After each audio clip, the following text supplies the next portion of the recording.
Hello everyone! Magluluto na naman tayo ngayon ng kakaibang recipe. Ang ating paboritong adobo.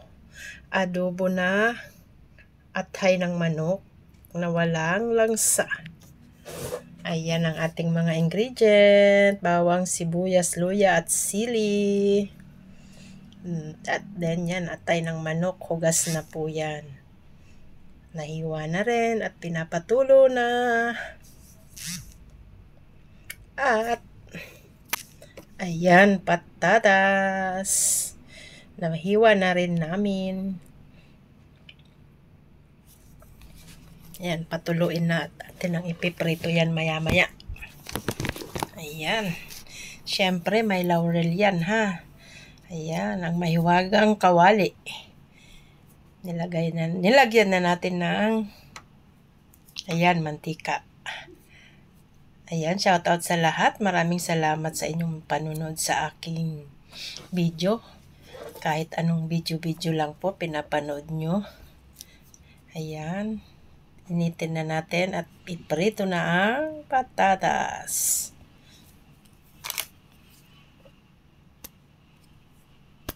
Maganda po kasi piniprito muna ang patatas para hindi siya yung nadudurog.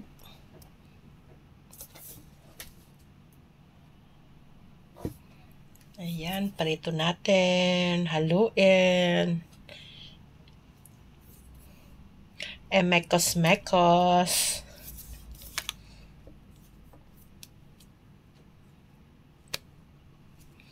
Nilagyan ko ng konting asin. Then, ihaloin uli. Ayan ang halo-halo. Maraming salamat po pala kay Chorba's Kitchen at natuto kami kung paano lutuin ang atay ng manok na walang langsa. Sobrang wala pong langsa. Kaya ayan, what's till the end po guys. Ayan, maraming salamat. What's till the end ng aking pagluluto ng adobo. Nida atay ng manok. $20 po yan. Bumili kami ng $20 atay ng manok. May nabibili po sa palengke. Ayan, hanguin na natin ang patatas. At ayan na nga po. Yan ang pamamaraan kung bakit walang langsa. Iprito muna natin, lutuin ang mga ricado, sibuyas. Ayan, sibuyas, luya. At ayun yung bawang, laurel, magkakasama po pala yan. Yung ating pang aromatic na mga ricados. Ganyan po pala, ipiprito muna sila. Sabay-sabay, lutuin. Ayan, sili. Isang sili lang yan kasi hindi naman kami sa maanghang. Ang hirap kaya pag kumakain kang maanghang, parang ang hirap tuloy kumain. Pag maanghang, pero yung iba, sanaya yan, may paminta akong dinagdag. Lutuin po muna natin yan.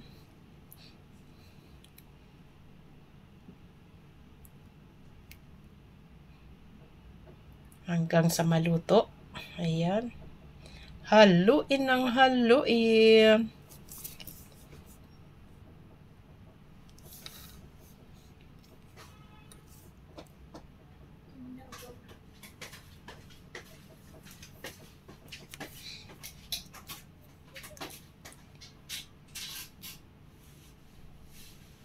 Ayan, halo-halo talaga.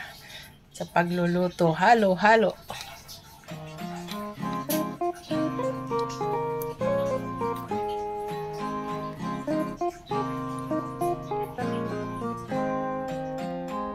Ayan guys, para walang langsa ang ating atay ng manok. Ang atay ng manok.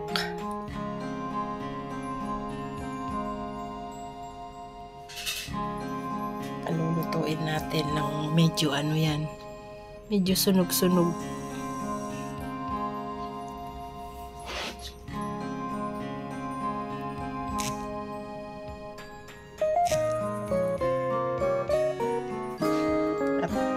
pala, hahanguin natin yan guys.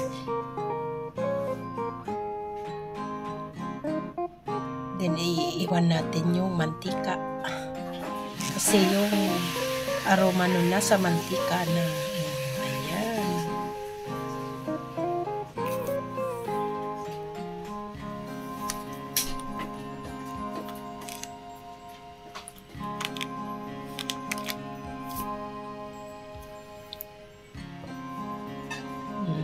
Ilagay na natin ang atay ng manok doon sa mantika. Ganon. Ating lutuin lang. Lutong-luto.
Ayan. Medyo natuyo-tuyo na yung nawala na yung niya, dugo. Kaya ayan na. Templahan na po natin.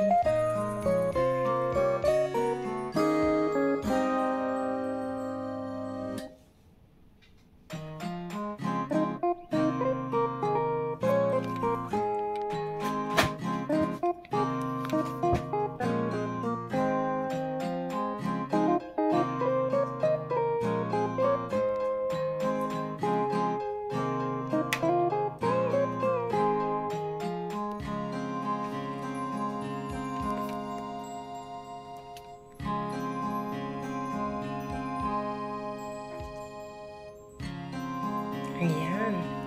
Lagay na natin yung toyo. Yung soy sauce.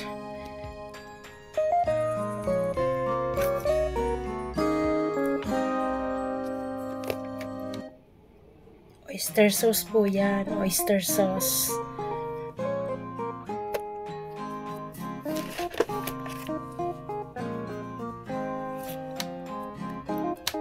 And then chicken flavor. Haluin natin kasi ilalagyan ng suka. Then di muna natin haluin pagkalagay ng suka. Stay lang natin yung ganyan. Ayan. Kumunti na. Pero dadami yan mamaya. At dadagdagan natin ng patatas.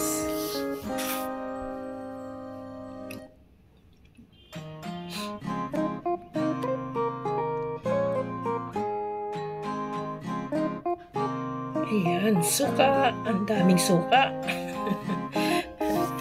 Sarap po, maasim. Pero nag-balance naman po yung lasa niyan. Kaya sakto lang.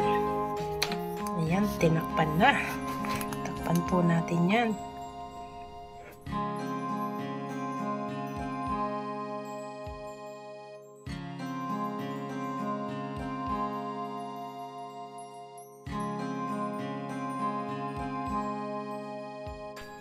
Ayan, idagdag na uli natin yung ating hinangong mga ricado.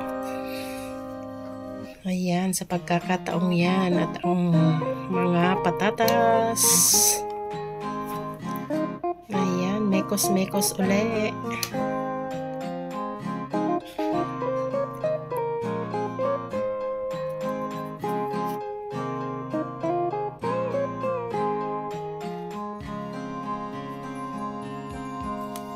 yung ating bell pepper.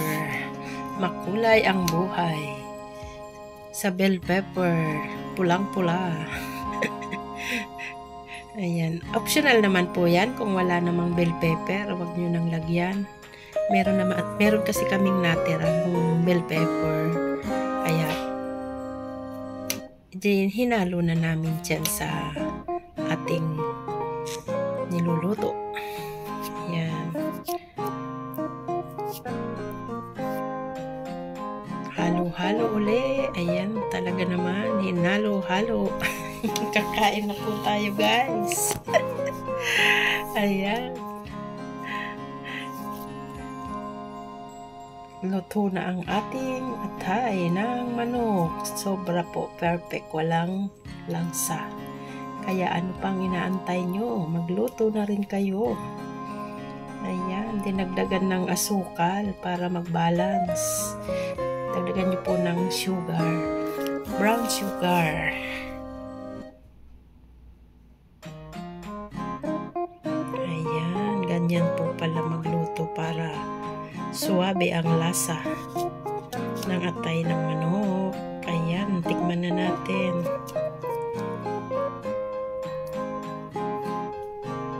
So yummy!